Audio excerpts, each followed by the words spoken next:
Hey guys, welcome to Nerdarchy for Nerds by Nerds. I'm Ted, hanging out with the full contingent today. I'm Nate. I'm Dave. I'm Ryan. And today we're going to delve into the Unearthed Arcana, Modern Magic.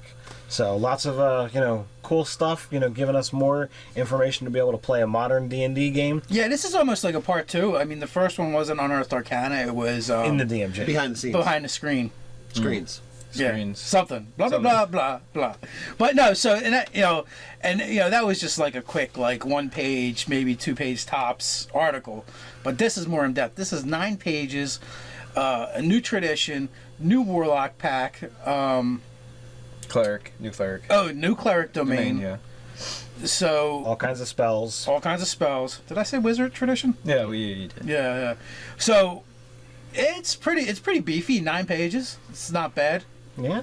Definitely a lot of the major, archetypes that you'd have to see to do, I think, a city and future like a... Dude, Technomancy. Yeah, Technomancy's gotta be there. Now, I will say... Warlocks. I will say one thing about this Unearthed Arcana, where most of them, the power scale seems to be a little bit higher. Like, they seem to be, like, fluctuating between weak and really powerful. No middle ground. They're not really nailing the balance. Well, there's different people writing them as well, so... Well, true. Like, even the Elemental Companion, I felt was kind of strong in comparison to what's existing, depending on which actual races you're looking at. The Waterborne, very, very strong all the way around for that product or that article. Again, these are all considered playtests, except for the Elemental one. Right. Whereas, like, the Eberron was a little weaker power scale. This Eberron was weaker, and I feel like this one is weaker too. But I will say about all the Unearthed Arcana that they've come out with so far, they all have a lot of really good flavor to them. Yes. Even if the power scales seem a little up and down. It's like a pendulum. Like it never stops in the middle. Is it like this way or that way? I wonder if they don't do it on purpose as a way of doing the playtest. Yeah, like, we totally overpowered this, so these people should complain about it being too powerful. And if they don't, then like, what's going on? So that's what I'm thinking. Because, like, generally what Watts has been doing is a month later, you get a survey. You get a survey, and a lot of times they're asking about that Unearthed Arcana they just did. Yeah, it's kind of smart, in a sense that they crowdsourcing the playtest. Yeah. They seem to be working really hard and thoughtfully to put out products or at least set the foundation for products that we really want as consumers.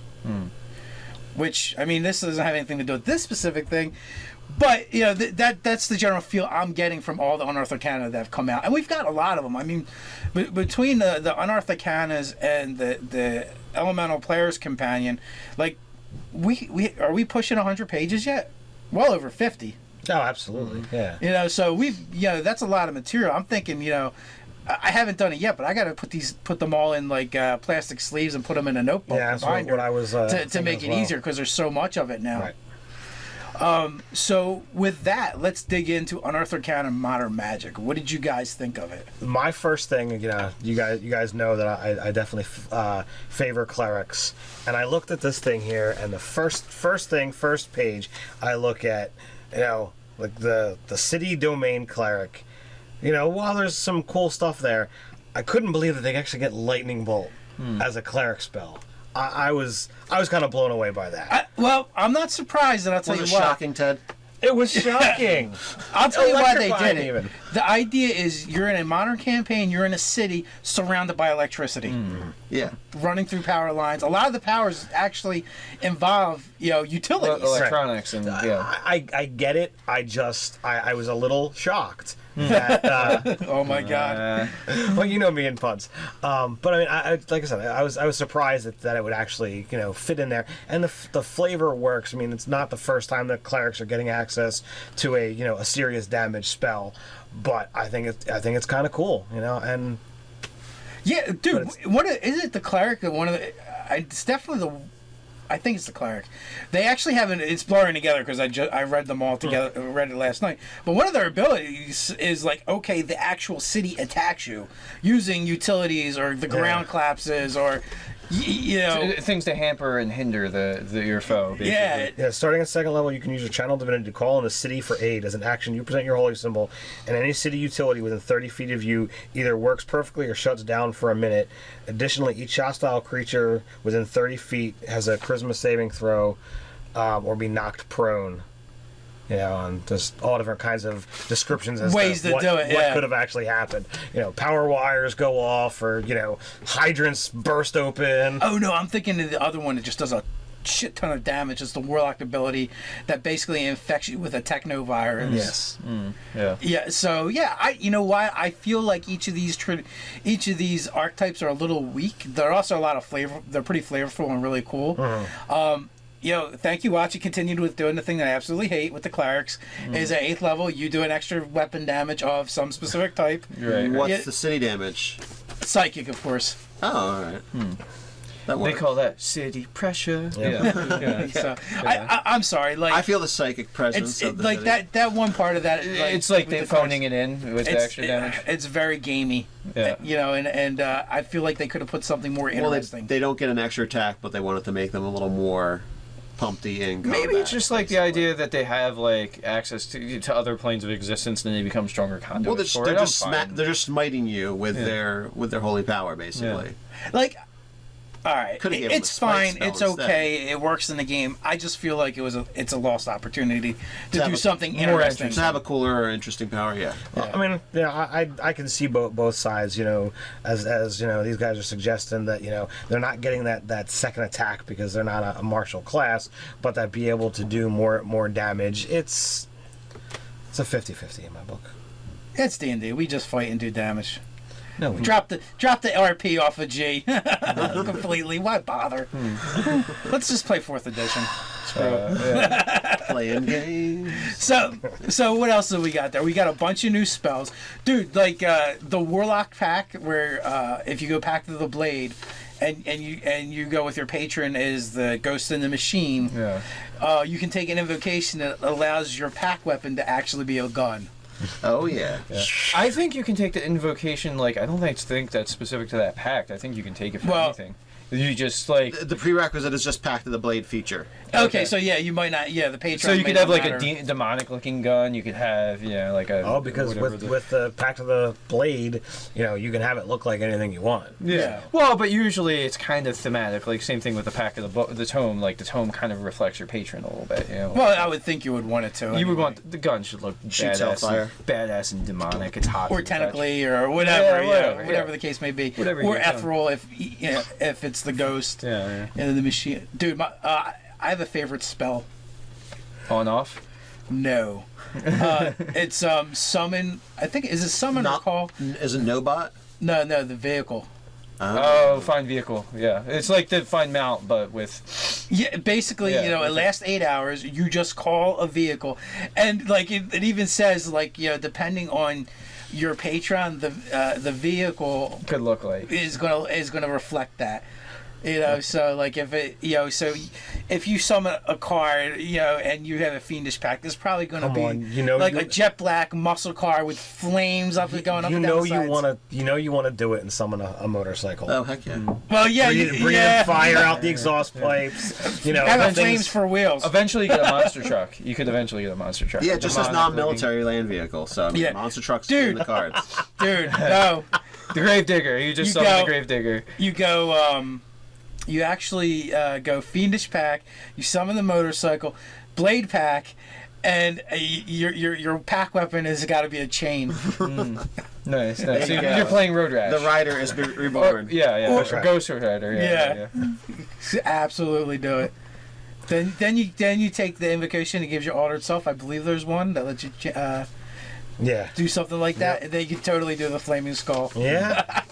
So there you go. There you go. As a bonus, we just D&Di's Ghost Rider for Yeah. you. Well, also with Avenge Paladin. Yeah. Yeah, Avenge Paladin and Avenge Paladin. It's just a spell, right? So you can. It is a spell, but you have to have access to it. Oh so. yeah. Who So- has access to it? I wonder. Actually, is there a spell list? They don't even tell us who gets the spells, do they? They don't. Could be anybody. Maybe Maybe everybody can just summon them. Yeah, it's not like they split it up. No, it's not. And there's in the beginning I don't know that there's a list that by class. It's not by class, no. So they're like, yeah, we gave it to you. You figure it out. I wonder if that was intentionally or if they just messed up. Well, it's a city domain, so the cleric's gonna have access to that, right? They get them. Yes. So Maybe it's just all the spellcasters they mentioned: the warlock, the wizard, and the cleric. wardrobe, and the wardrobe. And the wardrobe. Yeah. No, we need a lion for that then. Yeah. That's true. the warlock gets the expanded spell list that pretty much includes all the new spells. Now the other thing is kind of cool is the fact that the Technomancy wizard tradition, like I like the abilities. They seem really weak, but they're really kind of cool. Like I store a spell on my cell phone. Spell phone. I call it my spell phone. Yeah, or you basically have a tablet. That's your spell book.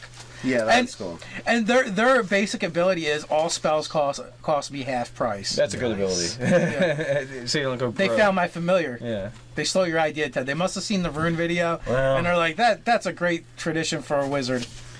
Yeah. So, I gotta say, a lot of the magic is like, oh, so you're basically a regular, ordinary, like, real-world hacker. Like, they can do it probably faster. Yeah. They can probably do it at a faster speed. But, like, a lot of the magic is just like, oh, so you can hack things. That's what you can do? Yeah, when you do it with advantage, double proficiency, you're really Oh, good yeah. I at mean, it. it makes you, like, superb at it. And I would argue it probably makes you do it faster because I don't know what goes into hacking. All right, if any of you guys are hackers and want to out yourself in the comments below, you can tell us how fast it takes to hack something. But, like, so maybe you can't necessarily do it in 6 seconds like some of the magic would allow you to do. Yeah. But in the real world, I feel like, you could probably do that in a minute Well, sure, or two. but like here's the idea. Like here's devil's advocate, right? Say you're a rogue or a bard, modern campaign setting. You could actually hack stuff. You can hack stuff, and you can do it through having the tool proficiency and using expertise, and you're really good at it. But that also goes under the premise that you've probably spent years learning it. Mm-hmm. Well, guess what? I'm magic. I just do it. Yeah. I never put a thought into how to do it. I just you've also but you've spent spell resource. Like if you spell a spell slot or whatever to do it. You use a resource. Yeah. But it's a resource I get back, after whatever. I mean, especially for the wizard with arcane recovery, or even the warlock. I go take a nap. Now I'm a master hacker again. Yeah, well, the warlock is kind of boss like that. Yeah, just all the recharge abilities. So yeah. And I see it being used a lot in either trying to get access into something where you have to do it quick. Yeah, where you've got to be able to get through a door that's got all this electronic and password protect and all kinds of things. and it's definitely going to fit like your spy themed games where like if you're literally on a time crunch mission, this kind of stuff would be perfect for that. Right. Well, here's the other thing too. Like if you're a bard or a rogue or any other class really that uses the skills, you have to permanently allocate those resources for that. Not if you're a caster. You grab it when you need it. Right. Mm-hmm. And you can use it for use those resources for that, or you can use it for something else. You completely have that option. Right. Where if you're a rogue that just chose to be good at that thing, that's what you're good at. Yeah, your expertise is not fluid. So I have no problem with it. I think it's cool. I think it's a good flavor. I think they should run a modern campaign for Nerdarchy. We'll play that. Just putting that out there. Yeah. I talked about it in the article, doing modern Virium first instead of the fantasy. Yeah, well, that'd be definitely an interesting thing. And we're at least a one shot because I don't know how much time we have for more games. Yeah, that's really. We can start a one shot. All right, to work out some bugs. If you can get our Patreon up to like $200,000, then we can retire from our jobs and just play games and make content. You guys. For you. Yeah, for you. Yeah. Totally for you guys. Yeah. That's a good milestone. Yeah. 200K. We have all quit doing everything else. $2 million. Everything that's not gaming, we don't do. No, before you guys freak out, we're kidding.